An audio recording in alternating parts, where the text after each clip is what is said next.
word, fam? Back again, here to do the recap video for South Africa. The trip was super dope. Before I get started though, I gotta let you know, once again, I'm here at Tesfa Ethiopian Cuisine, but I'm at the new location. I did the Ethiopia intro and recap at their old location on Wilson, and I thought it was only right to end off South Africa at the new spot. If you want to check them out, it's 5352 North Broadway, and I'll show y'all, give you a little look around before I get out of here.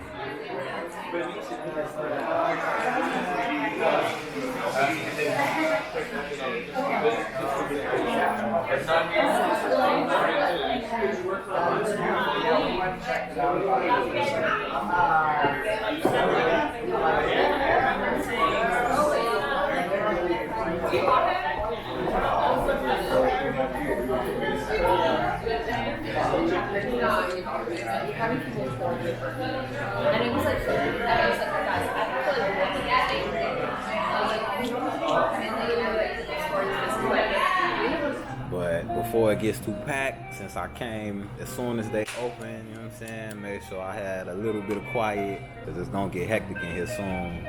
I just want to knock this video out. So before I do, shout out to Moses, Sam, Hamza, Dagi, Heaven, Adene, Jerry, everybody, man. Fikr.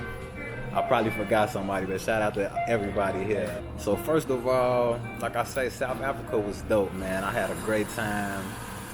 It's a country in Africa I highly recommend for any Black Americans trying to go back and check out the motherland. If you don't know where to go first, I would recommend it because, one, I was super comfortable there, even though I'm comfortable everywhere. I've been over there so far. What's up, bro? But thank you. But even more so because in South Africa, you know, the main language is English. So pretty much everybody speaks it fluently. Like, it was only one guy I met the whole trip who he spoke Zulu. He didn't speak any English. But fortunately, I learned enough that we was able to communicate. But he was the only guy in the whole 2 weeks. Everybody else spoke it pretty well. So it added a level of comfort because that could be a barrier sometimes. Like, I use Ethiopia as an example since I'm here. When you in the main city, in the capital, Addis Ababa, most of the people speak English, especially at the hotels, airports, all of that, restaurants. But, you know, some of the people on the street, the local joints, they might not speak it, but the majority of them will. But once you leave Addis, then it gets kind of rough. They might not speak English, or it might be one English speaker in the group, in the area. Or it might be, they don't even speak Amharic, the main language in Ethiopia. They might speak one of the many other languages, Oromo or Tigrinya or something. So it could be a little barrier trying to communicate with people, especially for your first time out there. South Africa, you're not gonna have that barrier. Like, I was able to get my point across and understand everybody I met over there very well. And that's real helpful. Just to get to know the Africans and the people that you meet out there. So that's a big plus. The other thing, their infrastructure is a lot like America, man. Like, it's so similar. It was a couple times, if I ain't know any better, I would have thought I was in America. So that's another thing that's gonna have you pretty comfortable out there for your first trip. And the last thing, especially as a Black person, they were real familiar because their history of apartheid is so much like our history of slavery and Jim Crow and segregation and all of that. So at the end of the day, the South Africans out there, they know what's up. When you're born in Babylon, you know the devil well. And the brothers and sisters I spoke to out there, they know obviously who the real problem is, who put them in this position. Sometimes when I talk to Africans from the Western Africa, where a lot of the French colonized, since the French didn't stay in the country, they just kept getting money out the African country. A lot of times Africans will have a disconnect. They will tend to blame other Africans for all of their problems, which, you know, you got to take some accountability. The leaders are helping the issues remain the same. But you also got to understand who is paying the leaders, who's bribing these people to keep the government corrupt or keep the issues that they have. And 9 times out of 10, when you look to see the hidden hand, it's a European. It's the French or the British or the Dutch or whoever colonized that country. So it was just nice to meet a bunch of brothers out there who seem to have that same vibe. A certain percentage of them had knowledge of self, you know what I'm saying? They looked at each other as brothers. They didn't seem to be as strict about their tribalism and like going as hard as other countries I've been to. Their main thing was xenophobia. I'll talk about that later, but it seemed like I saw a lot of different tribes in South Africa mingling and just cohabitating peacefully with no problem, where I don't see that. I see it, but it's not as smooth a lot of times in the other countries. But since the African natives have been classified as black people in South Africa, they look at it kind of like black Americans do, because you go to a lot of other African countries, they will claim their tribe first or their country first, or sometimes even their religion before they will claim they black. South Africa was like, nah, we are black, because that's what the government deemed them, no matter what tribe they come from. So it was just nice to be able to communicate easily and freely, not have to translate everything. They already get it because they speak English fluently, and their history is so similar that it's a lot of black pride and unity that I saw over there. I haven't noticed nearly as much in the other African countries I've been to. The other ones, they got love for themselves and all of that, but just knowing that they in a fight, struggling for their freedom to this day. To this day! Even after apartheid, it was common knowledge with a lot of the brothers that I talked to out there, so I loved it. Another thing that made me comfortable, to be honest, it's because weed is legal out there. It's the first country I've been to in Africa where it was sold in the mall and in stores and dispensaries. So that made me comfortable to where I ain't have to look hard to find no smoke. The only complaint I have is, unfortunately, just like in America, the majority of the legal weed money seems to be made by the Europeans. The couple times I got some smoke on the street, it was some black brothers, some South African brothers. But they charged way less, and I could just tell, you know, they was relegated to making their little street sales, while the majority of the money, the high price smoke, was sold in the stores, and it was almost always a European selling it to me. So not a fan of that, but I'm happy at least y'all can smoke in peace for the most part. Shout out to all the hustlers out there too, the ones I met on the street making that money, man. Another shout out I gotta give is to the Uber and the Bolt drivers, man. Much respect to y'all, because that's a hard hustle in South Africa. First of all, they restrict the work areas and the boundaries to where you can't even travel freely and drop people off or pick them up where you want to. It's specific areas you have to work in. And if you get caught picking somebody up or dropping them off in an area you're not allowed, I was hearing drivers saying they get threatened, they get money taken from them, they even get beaten up, sometimes killed. I heard a couple stories of that. That's hard to make your money, man. As a taxi driver, you gotta be able to move freely through the city. That's the job. Like, you don't know where the person is going. You know what I'm saying? You don't know where you're gonna end up at the end of the day. So I hope they change that, because that's making it very hard to get money as a driver out there. Plus, they take cash still. For y'all that don't know, in America, we got Uber, and then our version of Bolt is Lyft. Uber and Lyft don't take cash here. That's only the old school taxis that still accept cash. With Uber and Lyft, you have to pay with a card, either credit card or debit card. So that makes the job safer too, because you don't have any risk of getting robbed. Nobody is gonna take any money, and they're not assuming that you're driving around with a bunch of cash, because we don't take cash. So that makes it a little harder for them. And then the last thing is what I touched on, was just the violence from the other drivers, man. Like the rival taxi companies, basically the ones that ain't trying to go, and they not accepting the fact that technology is gonna get rid of them, like it's gonna make them obsolete. Because why would you do the work to go find a taxi rank or a place where all the taxis gonna be? You have to get there, when you could just go on your phone, press a couple buttons, and the taxi is coming straight to your doorstep. So like I say, it's unfortunate that they'll fight them and even sometimes will kill some of the Bolt and Uber drivers, but I think that's something the government has to work on to make it easier for them to hustle, man. Like, you need to remove those boundaries. I'm not gonna say they need to change it to car only, because cash might still be the way to move out there, but they do need to work on some things, because it's already not an easy hustle as a driver, but it's like 5-10 times harder out there. A big thing I gotta talk about, one of the things I didn't like about South Africa, which I said before, the infrastructure is very similar. There's a lot of similarities, the laws, the infrastructure, them speaking English, but then some of the similarities were not good. And one of them, for sure, is the racism out there, man. They got a place in South Africa I didn't know about until I got there. Shout out to Ishmael, he the one that taught me about it. But it's a place called Orania in South Africa. Orania is a small town. It's only about 2,000 people, give or take, mostly Dutch descendants. They print their own money in Orania. Now this is a town within South Africa, but they print their own money. They have their own banks. They govern themselves. It's kind of like a country within the country. And the killer part about it is blacks are not allowed in Orania. Black Africans, they can't live there or work there. And from what I was told by a couple people, they could be shot. Like as a black person, if I try to go into Orania, I could be shot because we're not allowed over there. And the killer part to me is they claim that they're not racist.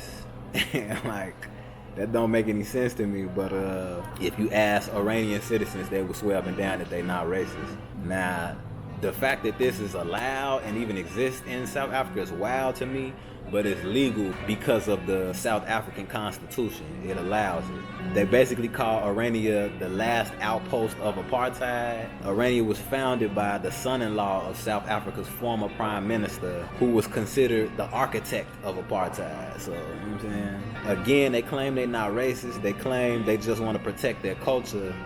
But in my opinion, it's like, if you want to protect your Dutch culture so much, why are you still in Africa? That means you need to go back where you came from and protect it in your homeland. The fact that you came to Africa, started a community where Africans are not allowed by threat of violence, that's racist in itself. So it's crazy to me for them to have that disconnect and be like, oh no, we not racist, we just want to preserve our own culture. But that's the backwards mind of most colonizers. You know, they claim ownership over land that they stole. It was never yours in the first place. What I don't understand is, why is the country still allowing this? Orania exists because they're allowing Orania to still exist. If they didn't want it there, the government could get rid of it just like that. So the fact that they still allowed to vote in national elections is crazy to me. I would love to show y'all, but I have no desire to go there. I watched a couple documentaries to make sure I was speaking factually, and it's like, it's just dry and boring. There's nothing there for me, even if I was allowed to go there. It reminds me of what we have in America. It's called sundown towns. That's our version of Orania in America. What's wild, the guy Ishmael who was teaching me about Orania, when he told me, I'm like, bro, you know we got a version of Orania in America. We call them sundown towns, and he couldn't believe. He's like, what, in America today? I'm like, yes. So I don't know the name of any in particular, because again, I've never been, never had a desire to go. But when I Googled it to give him an example, it was crazy. It just kept popping up on Google, like sundown towns in New York, sundown towns in Ohio, sundown towns. So they all over. There's even more of them in America than I was aware of. So mostly in middle America and small rural towns, they have sundown towns, which means basically once the sun goes down, people who brown shouldn't be around. You know what I'm saying? Black people are not welcome there, and even the sheriff, the police will enforce this and chase you out of the town. And again, it's the same threat as in Orania of violence. You could be killed, murdered. These are in small, middle of nowhere towns, small populations, and it ain't nothing but white people there usually. But you know what's ironic to me about Orania and sundown towns? Both of these are places that nobody probably wants to go anywhere. Like me as a black person, but just as a young person, I've never once been interested in checking out any sundown town in America, man. Just like Orania, when I looked up places to visit, what came up was Joburg, Cape Town, Durban, even Pretoria, since that's the capital of South Africa. But ain't nobody trying to come see Orania. Ain't nothing out there. I don't hold any animosity towards y'all, but it's just the fact that, like, what is there that's interesting? Just like the sundown towns in America, nobody is checking for that. Every person I speak to from another country who's like, oh, I dream of going to America, I want to check out your country, they name New York, LA, definitely Chicago, Miami, maybe New Orleans, Vegas. It's the same places that come up. And ironically, those are all the cities where you're going to find people that look like me. You know what I'm saying? So it's kind of funny because it's like the American culture that most people come to see and visit, the majority of it comes from black culture. It's black people's food or recipes, black people's music, style of dance, slang, all of that. That's what interests you and makes you want to visit America in the first place. So it's just ironic to me that they are so adamant in sundown towns to keep black people out and Orania to keep black Africans out when don't nobody want to come there anyway. You know what I'm saying? So it's like, I don't even think you need to restrict it like that, because who is really checking for Orania? Just funny to me. But to keep it a buck, it's a little worse to me in South Africa, because it's like, how dare you have a land where Africans ain't allowed inside of Africa? They would never let us take over a community in Europe and be like, well, Europeans not allowed here no more. It's only Africans allowed. And then they just let that rock, like you let that go on with no problems. Government sanctioned. So it's ridiculous, man. I want to see the end of Orania one day.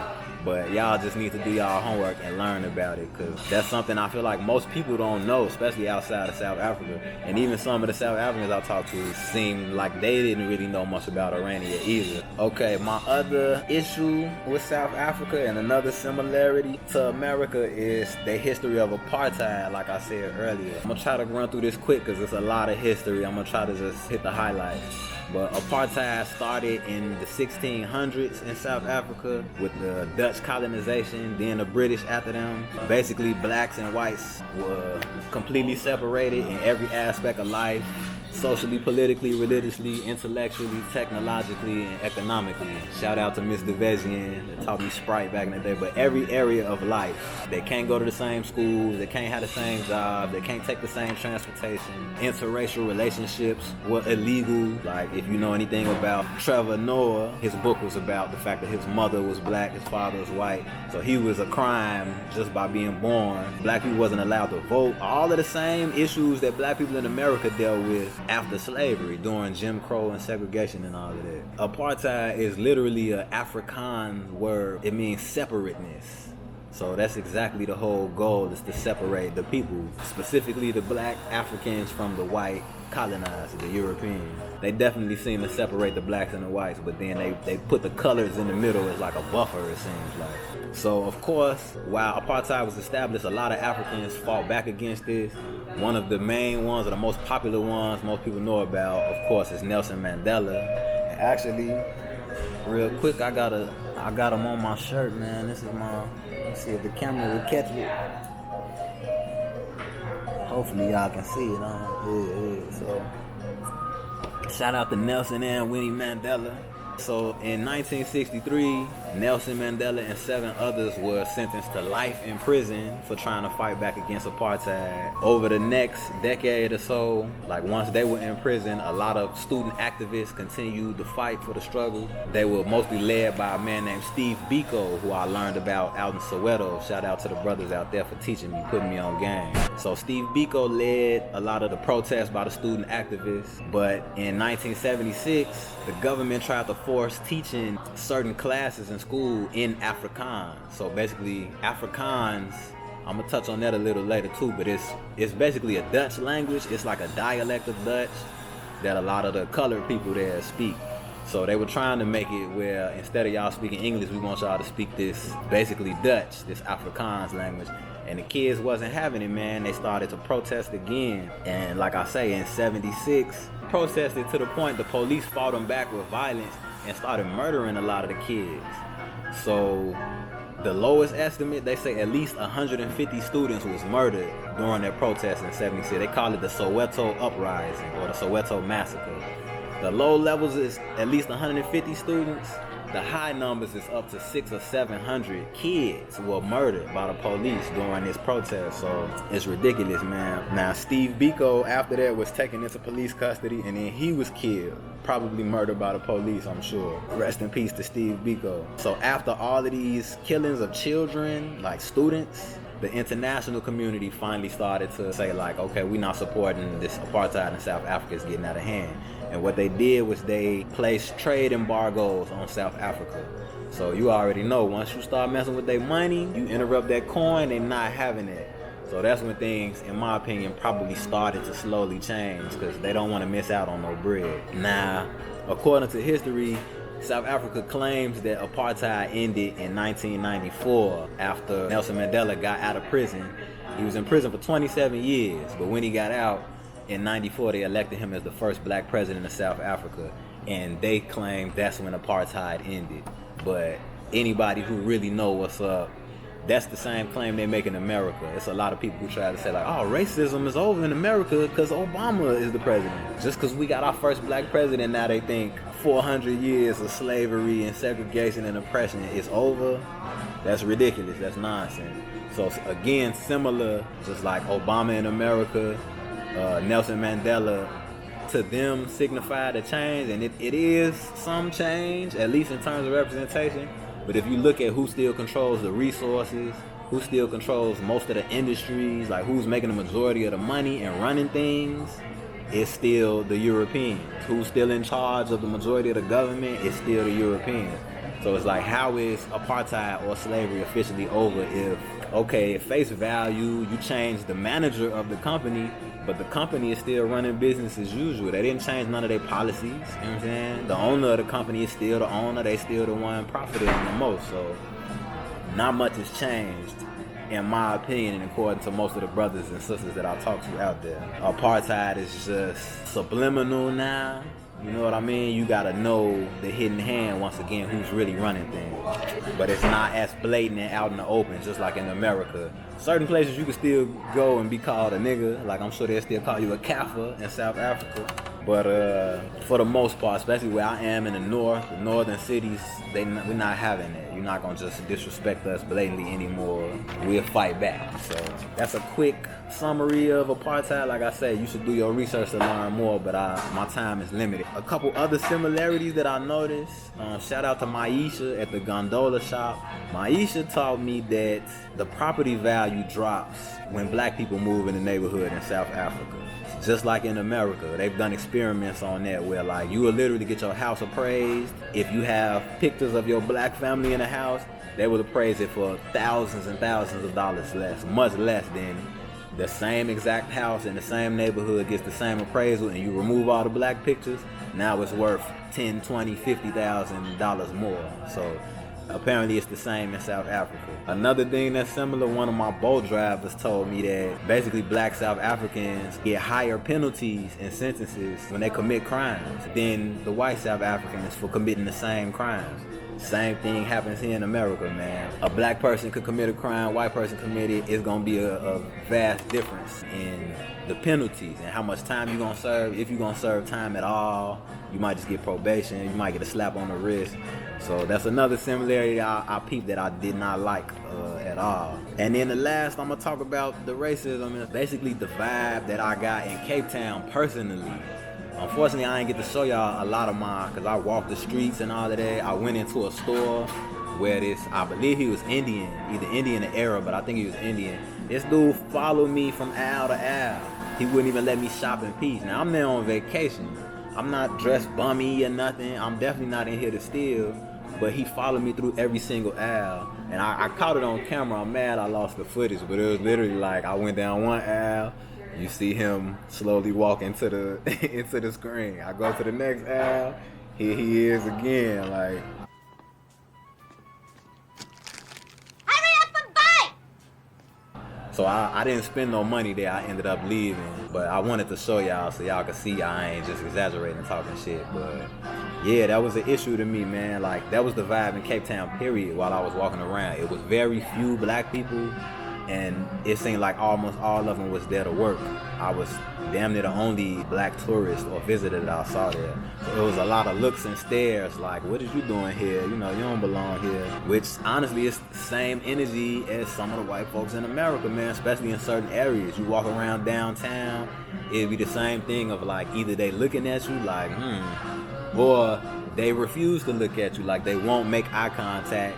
And if they accidentally do for a second, they look away quickly, or they give you the fake smile, like, and immediately frown after that. So I just wasn't feeling it, man. Like, I'm not trying to leave my racist country to go see another form of racism on vacation. That don't make any sense. So again, like, it's a couple issues with the race relations there, but the main thing that tells me apartheid is still alive and well, racism is still alive and well, is the disproportion of ownership when it comes to resources, industries, and who's running the government still. The next thing is the colored population. Now, before I talk about the colored folks out there, much respect to all the colored people in South Africa. Somebody's probably gonna be offended, but I'm just giving my honest opinion. I'm an outsider. I did my research before I talked about this to try to speak with some knowledge and not just off opinion. But keep in mind, it's just my opinion, man. This is how I feel as a black American coming there, learning about all this. Because again, I didn't know nothing about it even being a colored population in South Africa. Basically, the coloreds started out with the Dutch colonizers, because apparently the Dutch, when they came over there to colonize South Africa, they didn't bring their families, they didn't bring their children or their wives, but instead they would bring either Indian women or some other type of Asian women, you know, for pleasure, I guess you could say. And if they didn't have an Asian or Indian woman, they would end up mingling with the African women. So I'm sure some of it was by choice, but let's be honest, if a colonizer is coming into your country, forcibly taking your land, relocating you, they got guns, I'm sure they're killing people as they do it. Pretty sure they not only taking land, but they taking women too. You know what I'm saying? So I don't think you're supposed to say the R word on here, but instead of a lot of the African women willingly being with the white men, I think a lot of it was by force. You know what I'm saying? You tell me if I'm wrong, but to me that only makes sense because it's the same as our history as black Americans, as Jamaicans, as Haitians. Like, it was a lot of forced sex going on. So a lot of this mixing came from white colonizers coming over, bringing women from other countries, or just taking the women that was already there in Africa. They continued to mix, and that started the first populations of the colored people. Plus, from what I saw, apparently the government added the Khoisan people to the colored population, probably for numbers, because this is my theory. Again, please don't be offended, but this is how it looks to me. In America, during slavery, it was house niggas, and I'm trying not to say it too loud because it's guessed in now. Well, we had house niggas and field niggas. Now, you are all African descendants, but at the end of the day, most of the ones in the house were the product of forced sexual relations. It was a white European taking advantage of some slave. They had a mixed baby, and then instead of freeing their children, they would just have them work in the house. So in the house, you don't have to work in the sun, it ain't as hot, you're not doing as much strenuous physical labor like they was in the field. So it's some little person advantages, and because they teach you that, you know, white is better or more attractive, they would even think that they're better than some of the slaves in the field, the Africans in the field. But at the end of the day, you didn't have any more freedom. You still were considered a slave, even though you were in a house. You still could be killed, sold, raped. There wasn't much of an advantage. But the advantage to the white owners is if I can get you all focused on your differences between the house niggas and the field niggas, y'all can keep fighting each other and ignore the real enemy, who is me. You can ignore the fact that I put y'all in the field and I put y'all in the house. That I'm molesting both of y'all, abusing both of y'all, beating both of y'all. All of the same atrocities and issues are inflicted on both people, but they get them to focus on these little differences. I'm a little lighter, you a little darker. I'm in the house, you in the field. And that division causes them to focus on fighting each other instead of fighting the real cause of the problem. And I see the same issue in the history of the colored people in South Africa. It seems like the white colonizers made a buffer population so that instead of everybody ganging up on them, taking over the country, it's like we'll give the colored population slightly better jobs, slightly better education. Still not as good as the white colonizers, but better than the black Africans, so that they can have somebody to look at and be like, oh, well, y'all get these benefits and it's easier for you. When in reality, they're not really respected by the white Europeans either. At the end of the day, you're still being subjugated, you're still being used and abused. You just think that you have you do have some slightly better perks, but it's not significant at the end of the day. So it's just a distraction to keep the subgroups fighting instead of focusing on who the real cause of the problems and the real enemy is. Like I said, they speak Afrikaans, which is just a Dutch dialect. It's probably like 80, maybe 90% Dutch, with a couple additions from it being in South Africa for so long. They added a few other words, but it's mostly Dutch. So it's a European language. So they made up a whole new group of people, call them colored, because basically in South Africa, you're legally considered colored as long as you are biracial. So I could be half African and like half Dutch or French or something. I would be considered colored. But then you could be half Asian and half Mexican. Like as long as there's a mixture, you're not just one specific group, you are considered colored there. I think that was wise for the colonizers to do, because that means anytime there's any mixture going on, it takes away from the population, specifically of the Africans. Even though it's taken away from the European population too there, the white South Africans, every time a black South African mixes with somebody else, you have one less in your population, and now they added to the colored population. Some of the subgroups of the colors are like the Cape Coloreds, Cape Malays. It's a bunch of different ones. But again, the government classifies them all in the same group. They don't care what the mixture is. Like if you mix, you are considered colored according to the government. And that's kind of crazy to me, because let's say Indian and Chinese, and then I'm mixed with African and European. It's like we got two completely different backgrounds, yet we considered the same people by the government. So according to my research, Indians actually was originally classified as colored too. Eventually they got their own classification as Indians, but early days of apartheid, when they first took over the country, they put Indians in the same group with the colors. Now, like I said earlier, the Cuisine were actually forced to classify themselves as colored. I don't think ever even wanted that label or chose it for themselves. The government placed that on them. But I think that was a strategic move to add to the numbers of the colors, because you're making up a new population, so you got to do something to add to their numbers. And that was what they did. So they forced the Khoisan to consider themselves colored, even though a lot of them still don't to this day. And then, ironically, some groups added themselves. They chose to be considered colored. Like, I might pronounce it wrong, forgive me if I do, but it's the Greeka. It's the Greeka people who chose to consider themselves colored just so that they would have some of the benefits that the colored people get. And the main one, from what I read, was if you're colored, you didn't have to carry around a pass or an ID, which limited the movement of the black Africans within South Africa. As a colored person, definitely as a white person, you don't have to carry that pass or that ID around. But all of the black Africans did. So the Greco were like, well, just consider us colored then, so we can move freely and we can have a little more comfort in the country than the native black Africans, even though they are native black Africans. From my research, they were saying the majority of the fathers in the color history usually is of European descent, and the majority of the mothers is African, maybe Asian descent. Again, I'm sure some of that was by choice, but we know a lot of that was by force at the same time, just like they were forcing themselves in the country in the first place. The killer part to me is the way that they treated the colored people versus the black African. Now, like I said, they would give colored people, and they did the same thing with the light-skinned house niggas in America. The colored people would get better jobs than the black Africans. They would get a slightly better education. They had more access to voting rights, even though they were being restricted too. It was always like slightly better conditions than the black native Africans, but it would always still be slightly worse conditions than the white Europeans. The Afrikaners, or the colored people, they've been forced to relocate several times, kicked out of their homes and their communities, forced into like ghettos and areas they didn't choose for themselves. Ironically, the colored people are the main gangbangers in South Africa, and I think one of them is called the Americans. They got a bunch of gangs out there, but the colored people seem to run them and take up most of the population of the gang. They seem to struggle with drug abuse, and their poverty rate is high. Like the poverty rate, when I looked it up for the colors, is like 41%. So almost half of them live in poverty, as opposed to the white poverty rate in South Africa is 0.6%. So it's a vast difference. It's like, it's obvious. You can see the discrepancy in the treatment.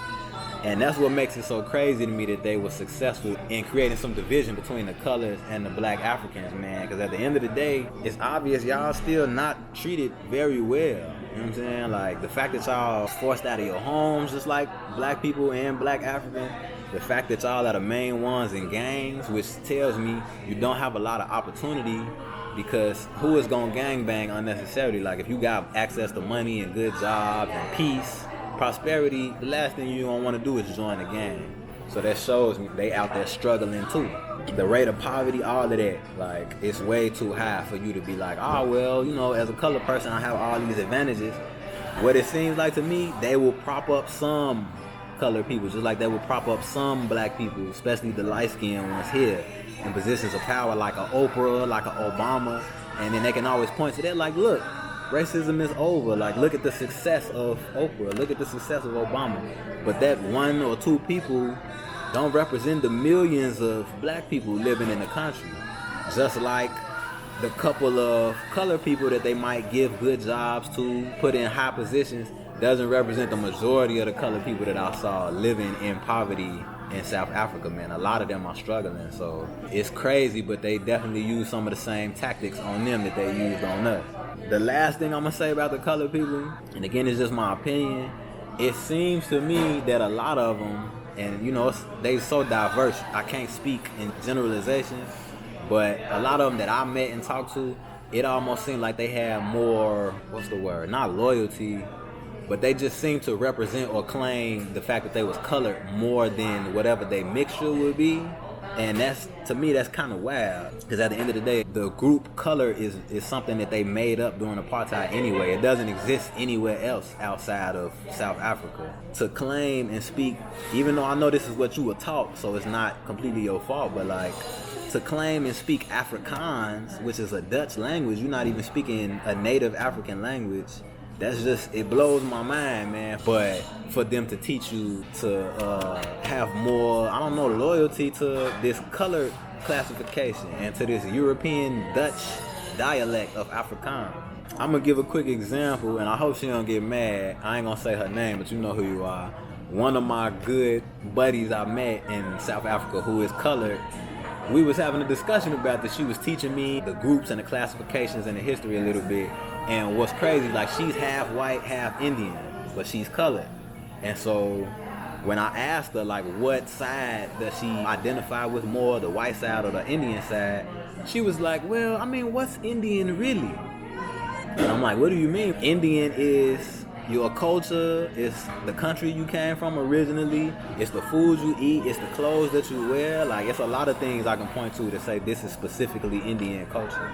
Like, to me, it's like, what is colored really? Because that seems to be a more confused classification. And then it was super ironic to me that she would even say that, because as she said, well, what's Indian really? She literally was cooking butter chicken and basmati rice. Like, as she's saying this to me on the phone. So I'm just laughing at her like, how you gonna say what's Indian meanwhile you cooking Indian food? Like, the food you cooking and about to eat is Indian. I understand why she claims colored again, because that's the country she's in, that's what she was taught, that's how she was brought up. But it's like all of your background seems to be Indian. Now, you're the South African version. You may be first or second generation, maybe third generation Indian, but that's still where your roots are, and you don't have to look too far to see it. Especially when you cooking their food as you make that statement, you know what I'm saying? So it's really deep. I'm not an expert. I'm just speaking on what I observed while I was there and what I researched after the fact. But it seems like they basically made a population of what we would consider in America house niggas and propped them up and gave them some slight advantages so that the Africans would be focused on the colors would be focused on the African, instead of them working together, realizing we have some of the same issues, being financially taken advantage of, not controlling the resources, not controlling the government. Even though that the colors got a couple more benefits, a lot of y'all still living in poverty, still in gangs, so you're not probably living as well off as you should be. I hope one day in the future they can look past their differences, because yeah, they are different, but it's like, just focus on your similarities, because y'all have a common enemy, man. The same colonizer relocated y'all and forced you into new areas that you didn't pick for yourselves. The same colonizer restricted your voting rights. Same colonizer has been holding you back in terms of your job opportunities, your level of education. So even though it's been slightly different for the blacks and the colors, it's like y'all both have been held down at the end of the day. So I hope they can recognize that one day and start to work together. Another issue that I had that I noticed a little more actually when I left South Africa, once I started posting the videos on YouTube, is the level of xenophobia there. I have never experienced xenophobia in Africa so far as bad as in South Africa. Now, the other countries, the tribes do tend to get into it, especially around election time, to see who's going to be in charge of the country. But I didn't see a lot of tribal, at least in my experience there.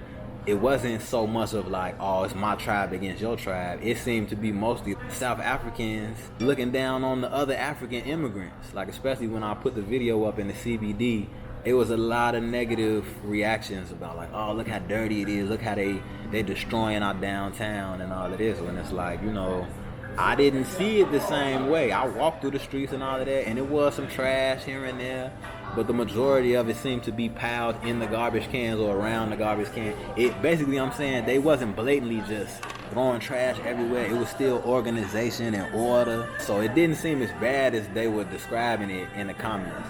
I'm sure they got some personal ties because that's their homeland, that's their country, and they know what it looked like probably before the migrants got there.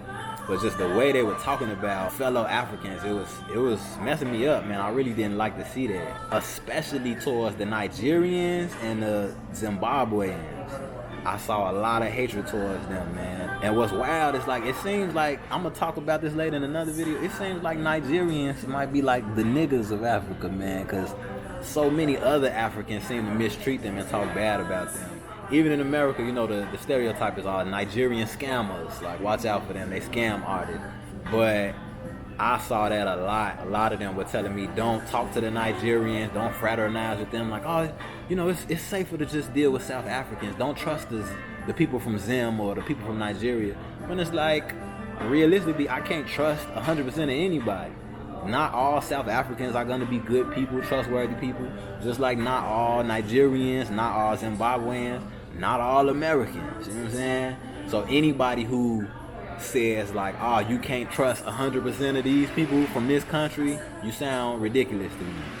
Just as ridiculous if you were to say, oh, well, I trust and love 100% of the people from that country. It's like, you can't generalize millions of people. It's millions of Nigerians. So you can't say just because some of them you might have met or some stories you heard, they were bad, that all of them are bad. That just mathematically, that doesn't make any sense, man. Statistically, it don't make sense.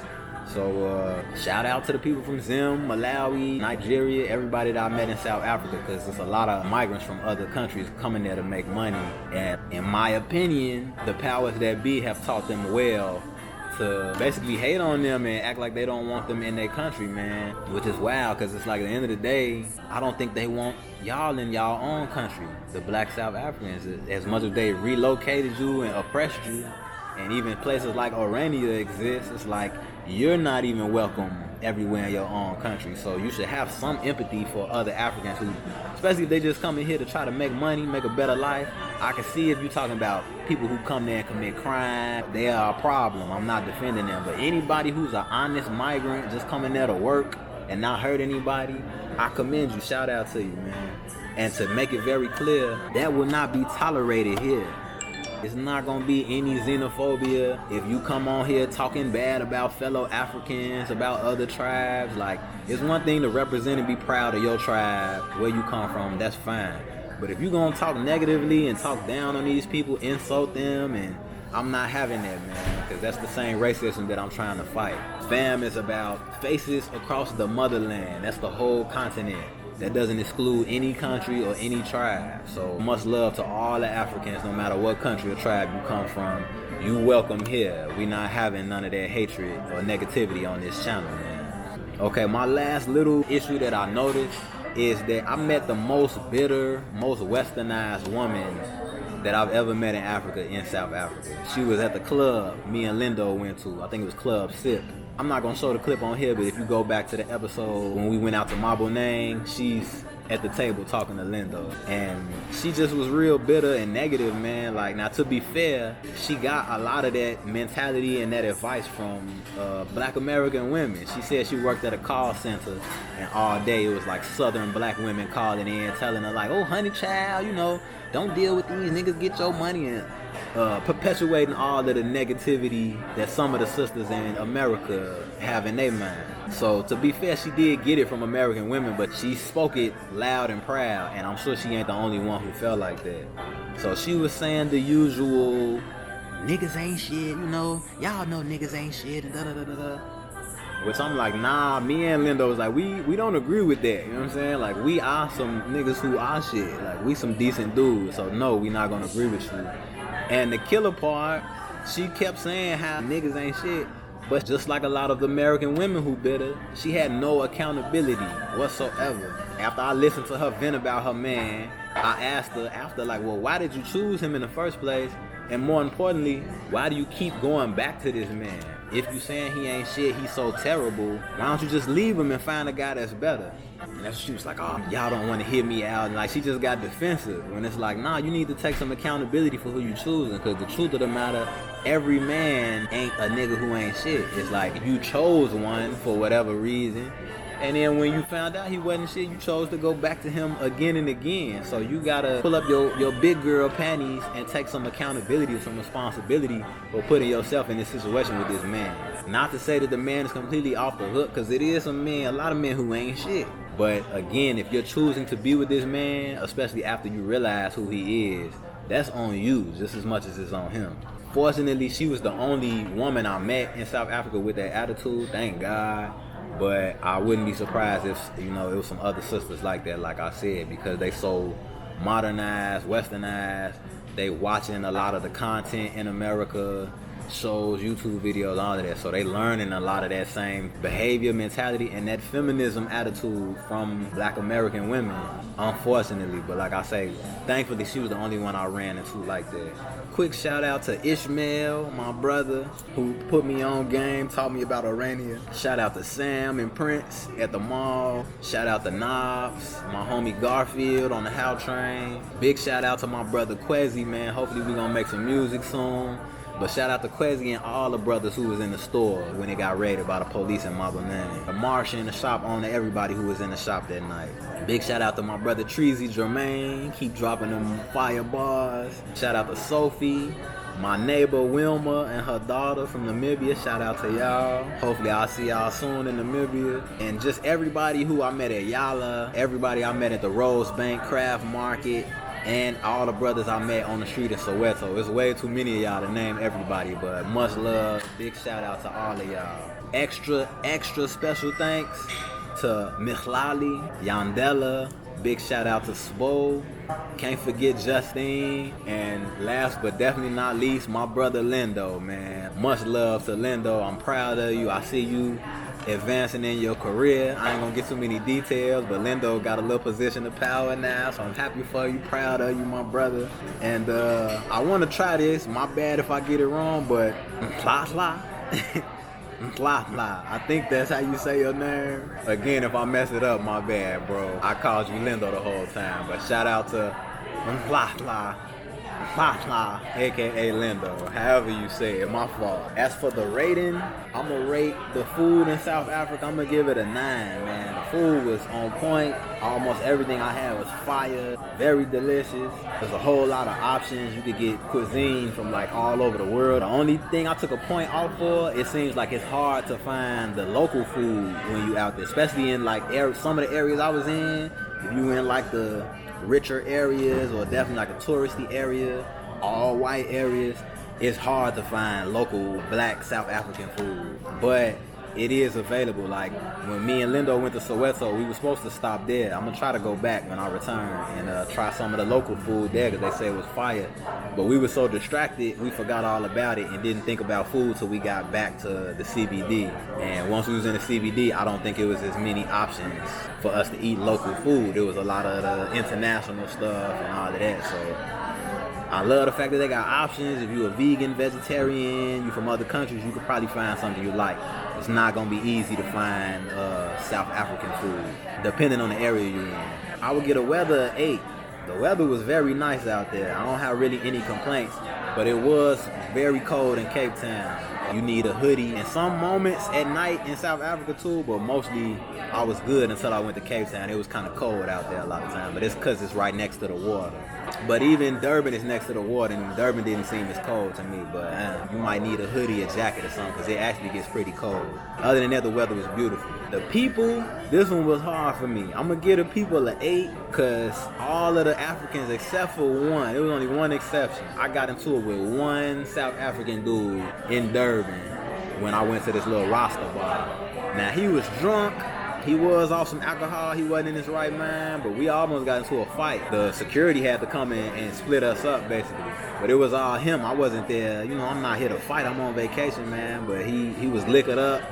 He wasn't thinking right, wasn't acting right. So we almost got into it. Other than that, everybody else was pretty friendly, nice, helpful, cool, you know what I'm saying? But I had to take a point off for the racist white people that I encountered in Cape Town, and even some of the energy I dealt with in Johannesburg, specifically in Pause Off though. But I wasn't feeling that energy there. And then I gotta take a little point off for the colors, only because I got a vibe that some of them seemed a little bougie, to be honest. Like, some of them act like they was too good and they shit don't stink. And then when I talked to some of the Africans, they was like, yeah, that's some of their attitude. Not all of them, but some of their attitudes, like they better than you are. So what was interesting, I seem to get more love from the light-skinned women out there, which is, you know, I'm not a fan of that. I love women of every shade, every color. Don't get it twisted. I'm a man. But my preference, if I have to choose, I love chocolate women, man. I love dark-skinned women. But none of the chocolate sisters was even checking for me like that in South Africa, man. I had a couple make eye contact, but then they'd quickly look away. And eventually Lindo explained to me, like, yeah, they probably, one, assumed that you colored yourself. And he was like, they assuming if you color, you probably not attracted to black African women, dark-skinned women. And that really kind of bothered me, man, because that's my preference. So it's like, what good is all these beautiful brown chocolate sisters I'm surrounded by if none of them even checking for me, because they assuming I'm not going to like them and not be attracted to them. So that bothered me. And the bougie attitude that I did encounter and hear about from some of the colored people, mostly the women, you know, I ain't like that either, so I'm not a fan of that. But the majority of the colored people that I met was super cool. And even in Cape Town, the ones in Joburg, most of them I met was good people. So I'm not knocking them whatsoever. But again, if you got that house nigga mentality that you slightly better than the Africans, that's gonna project, it's gonna show in the mentality of some of your people. Even if it ain't all of y'all, some of y'all are gonna have that attitude. So I ain't like that. So the people get an 8, still a good score, but the price in South Africa, I'm gonna give it 7.5. Basically because a lot of the stuff was cheaper than in America, but that's if you know where to go. You go to certain markets, they're gonna be cheaper than the store, certain areas gonna be cheaper than others. But to be honest, it was the most expensive African country I've been to so far, man. From the price of the flights within the country to the hotel room in Durban, like, yeah, you gotta spend a little coin. Still cheaper than America, but it's more expensive than Ethiopia, Tanzania, all the other places I've been. As far as the infrastructure, I already touched on it, but I would score the infrastructure an 8. It was excellent. I would give America an 8 too if I rated our infrastructure. It ain't perfect, but it's good enough to get pretty much what you need to get done. My only issue was the load shedding, with the power going out periodically every day. But even that, I honestly kind of got used to it. By like my 3rd day there, it wasn't even an issue for me no more. I adjusted and just had to plan ahead and be prudent. So it wasn't even a problem after my 3rd day. That's the only strike I can give it though from my personal experience. But from what I heard from the African brothers and some of the colored people that I talked to, apparently the infrastructure is not across the board. So in the poorer areas, which tend to be the black African areas or the colored areas, there isn't the same access to hot water, sometimes to clean water or electricity. So it's like, as good as the infrastructure is in the nice areas and the rich areas, it ain't across the board. If you living in a poor area, you're gonna deal with some infrastructure issues too. So I gotta take some points off of that. But I'm gonna give it an 8 because again, that's kind of similar to America, to be honest. The infrastructure is not good equally. It depends on where you live. It's not equal across the country, you know. So the last thing is the activities. I'm gonna get the activities an 8. It's a whole lot to do in South Africa, man. They got plenty of activities for you to do, plenty of places for you to go. The only issue why I took a couple points off is, one, a lot of them are far. They're not all in the same area. And then you gotta have a little money, man. You can't be poor. It ain't a lot of free things to do. But if you got money to travel and go around the country, hit the different cities, you're not gonna run out of stuff to do, especially in one visit. But like I say, some areas just don't have as much as others. Like my hotel in Paws Off, wasn't a lot for me to do there. It was basically like a little shopping center, and that was about it. At least nothing I was interested in. So It ain't everywhere, but it's like it's plenty of stuff for you to do if you want to go there. You're not gonna be able to do everything probably in a 1 or 2 week trip. So the total for South Africa, man, I rated 8.08.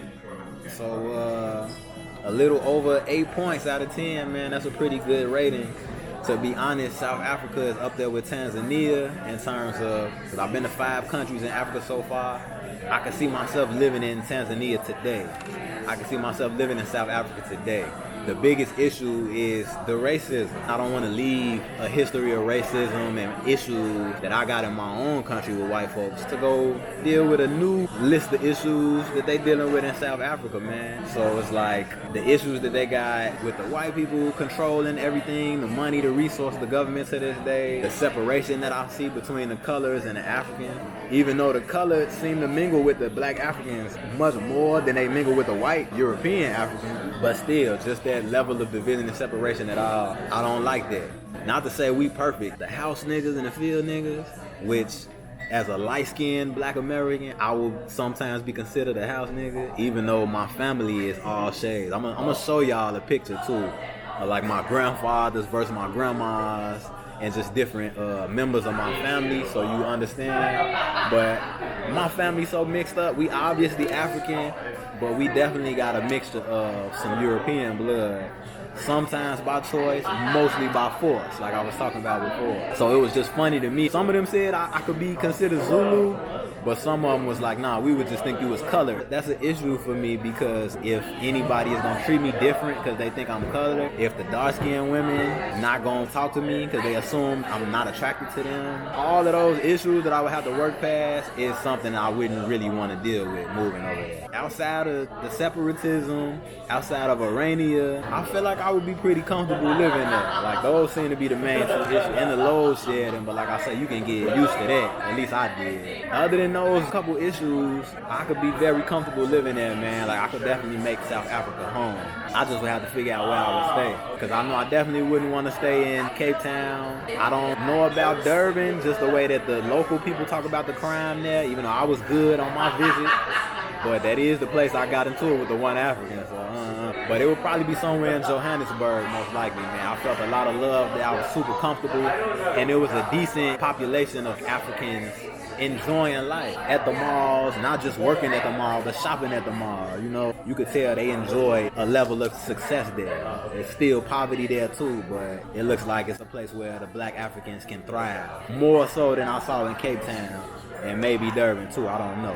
But yeah, I could move there tomorrow, man. I just don't want to trade American racism for South African racism, but no country is perfect at the end of the day, so it is what it is. But that's about it. I love the visit. I love the country. Much love to everybody I met out there that helped me out, that I got to know, I kicked it with. And I'm going to definitely come back sooner than later. So until then, I'll see y'all on the next trip in Kenya, man. In a minute.